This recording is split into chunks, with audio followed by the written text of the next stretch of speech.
नमस्कार, मैं हूं आपके साथ हर्षिता तोमर। आइए नजर डालते हैं आज की खास खबर की ओर। शहीद नंद कुमार पटेल विश्वविद्यालय के लीड कॉलेज शासकीय किरोड़ीमल कला एवं विज्ञान महाविद्यालय के मनोविज्ञान विभाग की विभागाध्यक्ष और एनसीसी अधिकारी लेफ्टिनेंट डॉक्टर शारदा घोघरे जिले की सस्टेनेबिलिटी मेंटर नियुक्त की गई है। रीडर्स फर्स्ट ने डॉक्टर शारदा घोघरे से उनके अब तक के सफर और छात्र समुदाय की मौजूदा हालतों और सरोकारों के संबंध के बीच बातचीत की। पेश है मुख्य अंश। आज हम आपको शहीद नंद कुमार पटेल विश्वविद्यालय के अग्रणी कॉलेज किरोड़ीमल शासकीय विज्ञान एवं कला महाविद्यालय के मनोविज्ञान विभाग की विभागाध्यक्ष और एनसीसी की lieutenant doctor professor Sharda Ghoghre से रूबरू कराने जा रहे हैं। मैं लेफ्टिनेंट डॉक्टर शारदा घोघरे हूँ और 2012 में मेरा अपॉइंटमेंट जिले के अग्रणी महाविद्यालय किरोड़ीमल शासकीय कला एवं विज्ञान महाविद्यालय में हुआ। मेरी जो एमए मैंने एमएलबी कॉलेज भोपाल से किया हुआ है और मेरा पीएचडी 2017 में अवार्ड हुई है। और मेरे जो गाइड थे वो अभी प्रेजेंटली बनारस हिंदू यूनिवर्सिटी के हेड है डॉक्टर तारा सिंह सर, जिनके अंडर में मैंने पीएचडी किया हुआ है। मैम, आपकी सर्विस कब लगी और आप कहाँ पदस्थ रही, इसके बारे में कृपया जानकारी दें। सर, मेरी परमानेंट जॉब 2012 में रायगढ़ जिले के जो अग्रणी कॉलेज है वहाँ पे लगी। उससे पहले सर मैंने 2 इंस्टीट्यूशन में काम किया है। एक गवर्नमेंट नवीन गर्ल्स कॉलेज था बिलासपुर में, वहाँ पे मैंने 6 महीने पढ़ाया है। उसके बाद मेरा जो अपॉइंटमेंट हुआ as a contract lecturer Barkatullah university Bhopal में डिपार्टमेंट ऑफ साइकोलॉजी में हुआ, जहाँ मैंने 2006 से 2012 तक अपनी सर्विसेज लगातार दी है। और वहाँ पे मैंने एमए साइकोलॉजी जनरल और क्लिनिकल दोनों के स्टूडेंट को पढ़ाया है। इसके अलावा एमफिल और PG diploma in guidance and counselling और ह्यूमन रिसोर्स मैनेजमेंट। अब तक आपने अपने सर्विस पीरियड में किन चुनौतियों का सामना किया है? सर, ऐसी तो कोई खास चुनौतियाँ नहीं थी, लेकिन कुछ-कुछ प्रॉब्लम्स मुझे हुई जब मैं भोपाल से मुझे यहाँ मूव करना पड़ा। तो मैंने देखा कि ये पूरी तरीके से ट्राइबल बेल्ट था। स्टूडेंट के साथ इंटरैक्शन करने में मुझे इनिशियल में थोड़ी-सी परेशानी हुई, क्योंकि यहाँ पे हिंदी मीडियम के स्टूडेंट्स थे और मेरा जो एजुकेशन था वो इंग्लिश मीडियम में था, जिसकी वजह से मुझे थोड़ा-सा प्रॉब्लम होती थी स्टूडेंट के साथ इंटरैक्ट करने में। मैं अपना लेक्चर इंग्लिश में इनिशियल लेवल में शुरू कर देती थी, फिर धीरे-धीरे मैंने अपने आप को इम्प्रूव किया ताकि जो मेरे स्टूडेंट है वो बेहतर ढंग से सब्जेक्ट का नॉलेज गेन कर सके। हम आपके अध्ययन और अध्यापन काल की उपलब्धियों के बारे में जानना चाहेंगे। सर, एनसीसी में रहते हुए मुझे अभी तक 2 अवार्ड मिल चुके हैं। एक तो डीजीएनसीसी कमेंडेशन कार्ड मुझे मिला हुआ है। दूसरा मुझे बेस्ट एनो का एजुकेशन मिनिस्टर अवार्ड ये 2021 में मिला है। और प्रेजेंटली मुझे इंसो अवार्ड मिला गया है वीडी गुड प्रोफेशनल की तरफ से, international scientist award in the field of medical engineering and science field के लिए। एनसीसी को देश की रक्षा पंक्ति माना जाता है, द्वितीय रक्षा पंक्ति माना जाता है, और आप इससे जुड़ी हुई हैं, तो इसमें बेहतर व्यवस्था के लिए और क्या कर सकते हैं? सर, मुझे ऐसा लगता है कि एनसीसी बहुत अच्छी तरीके से काम कर सकता है। अपने स्टूडेंट को वो मोटिवेट कर सकता है डिफेंस सर्विसेज के अलावा अदर जो सोशल सर्विस के फील्ड में काम करने के लिए। क्योंकि आप देख रहे होंगे कि अभी गवर्नमेंट जॉब्स और गवर्नमेंट वैकेंसीज काफ़ी कम निकल रही है, स्पेशली डिफेंस में भी उस रेशियो में नहीं निकल रही है जिस रेशियो में हमारे जो एनसीसी कैडेट्स हैं वो निकल रहे हैं।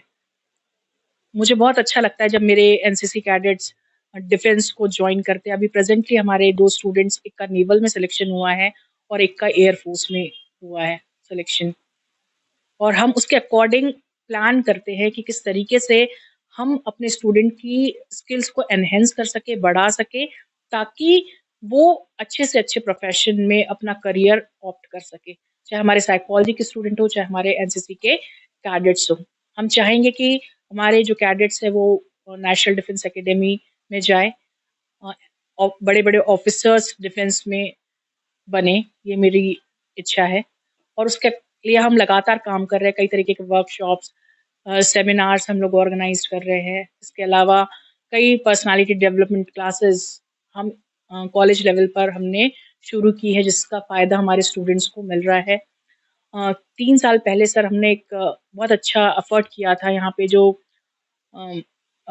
डिस्ट्रिक्ट एम्प्लॉयमेंट ऑफ़िसर थे मिस्टर प्रमोद जैन, उन्होंने भोपाल से जो एयरफोर्स एकेडमी के जो लोग थे उनको वहाँ यहाँ पे बुलाया था, जिन्होंने स्टूडेंट्स को प्रॉपर तरीके से गाइडेंस प्रोवाइड किया, किस तरीके से आप एयरफोर्स या आर्मी को जॉइन कर सकते हो, जिसका एडवांटेज हमारे एनसीसी कैडेट्स को मिला है। और अभी भी हमने प्रेज़ेंटली 15 एयरफोर्स की तरफ से जो भोपाल की एकेडमी थी, जिसका मेन मोटिव था कि एयरफोर्स में कौन-कौन सी वैकेंसीज़ निकलती है डिफरेंट लेवल्स पे, उसके लिए किस तरीके से स्टूडेंट्स को हम मोटिवेट कर सकते हैं, किस तरीके से हम उनको एजुकेट कर सकते हैं ताकि वो एज़ एयरफोर्स में अपना करियर बना सकें। वर्तमान शिक्षा व्यवस्था में और बेहतर हम क्या कर सकते हैं आपके विचार से?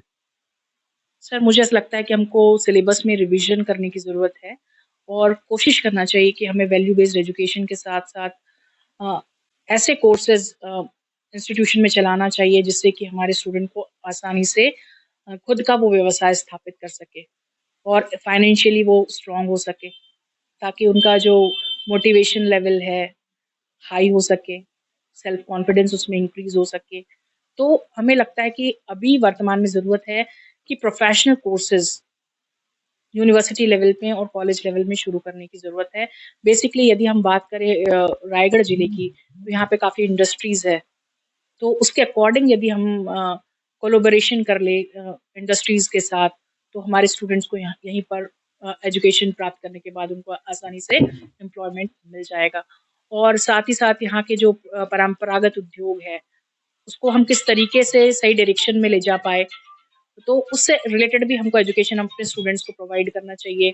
और रायगढ़ काफ़ी फ़ेमस है, ये चक्रधर समारोह हर साल होता है, तो यहाँ कथक का जो क्लासिकल वो है, उसको भी बढ़ाने के लिए लगातार हमें इंस्टीट्यूशन में डांस की क्लासेस, क्लासिकल डांस की क्लासेस से रिलेटेड कोर्सेज़ को ऑप्ट करना चाहिए, ताकि उसमें भी हमारे स्टूडेंट अपना फ्यूचर और करियर बना सके। और यहाँ की जो शैली है, कथक नृत्य शैली जो कि राजा चक्रधर ने इंट्रोड्यूस की, उसको इंटरनेशनल लेवल पर भी वो पहुँचा सकें। एज ए साइकोलॉजी टीचर आप छात्रों को और कॉलेज प्रबंधन को उनका सामाजिक सरोकार कैसा होना चाहिए और किस तरह से होना चाहिए, इसके बारे में क्या कहेंगी या क्या सलाह देंगी? सर मुझे ऐसा लगता है कि एवरी सैटरडे जो आस-पास के रायगढ़ ज़िले के आस-पास के गाँव है, वहाँ पर हमारे स्टूडेंट को ले जाना चाहिए। वहाँ पे डिफरेंट एक्टिविटीज़ हमको ऑर्गेनाइज़ करानी चाहिए और जो डेप्राइव्ड वर्ग है, उसके डेवलपमेंट के लिए यदि वो किसी चीज़ से अवेयर नहीं है, तो उससे सारी रिलेटेड इन्फॉर्मेशन हमारे स्टूडेंट्स को, हमारे फैकल्टी स्टाफ को वहाँ पे देना चाहिए। क्योंकि महात्मा गांधी का सपना था कि यदि हम वास्तव में देश का विकास चाहते हैं, तो उसकी शुरुआत हमको ग्राम्य स्तर पर करनी पड़ेगी। और हम लोग कोशिश कर रहे हैं, अभी प्रेज़ेंटली हमने एक गाँव का विज़िट किया था, वहाँ पे ग्राम टारपाली जो 7 किलोमीटर दूर है रायगढ़ ज़िले से, और ये यहाँ की 75% जो आबादी है वो ट्राइबल है। हमने वहाँ पे जाके सर्वे किया, हमने देखा कि कौन-कौन सी प्रॉब्लम्स है, जो वहाँ के लोग फेस कर रहे हैं। उसके अकॉर्डिंग हमने अभी स्ट्रैटेजी बनाई है और आने वाले सत्र से हम उस सारी स्ट्रैटेजी को फ़ॉलो अप करेंगे और उनके डेवलपमेंट के लिए एनसीसी कैडेट के साथ-साथ जो हमारे एनएसएस के स्वयं सेवक है, वहाँ के विकास के लिए सतत प्रयास करेंगे। मैडम, आप छात्रों को क्या संदेश देना चाहेंगी? मैं छात्रों को ये संदेश देना चाहूँगी कि अपना स्वयं का आत्म-विश्लेषण करें, अपनी खूबियों को जानें, अपनी कमियों को स्वीकार करें और जो भी स्किल्स उनमें प्रेज़ेंट है, उसके अकॉर्डिंग वो एजुकेशन लें और सोसाइटी के डेवलपमेंट के अपने डेवलपमेंट के साथ-साथ सोसाइटी के डेवलपमेंट के लिए भी वो वर्क करें। और सबसे इम्पोर्टेंट चीज़ है कि अपना सेल्फ कॉन्फिडेंस वो हमेशा बनाए रखें, अपनी कम्युनिकेशन स्किल डेवलप करें, अपनी पर्सनैलिटी डेवलप करें और हमेशा अपने ऊपर विश्वास बनाए रखें। मैम, आपका बहुत-बहुत धन्यवाद। थैंक यू सर, मुझे भी बहुत अच्छा लगा। ये सब चीज़ें स्टूडेंट लेवल पे भी ना हाईलाइट होनी चाहिए, लोगों को, बच्चों को पता कहाँ चलता है। नहीं, अभी मैं गई थी वर्कशॉप ऑर्गेनाइज कराई, तो मैंने काफ़ी सारी चीज़ों को बताई कि आपकी क्या सोशल रिस्पॉन्सिबिलिटी है। इस अंक में फिलहाल इतना ही। अगले अंक में फिर मुलाकात होगी, तब तक के लिए नमस्कार।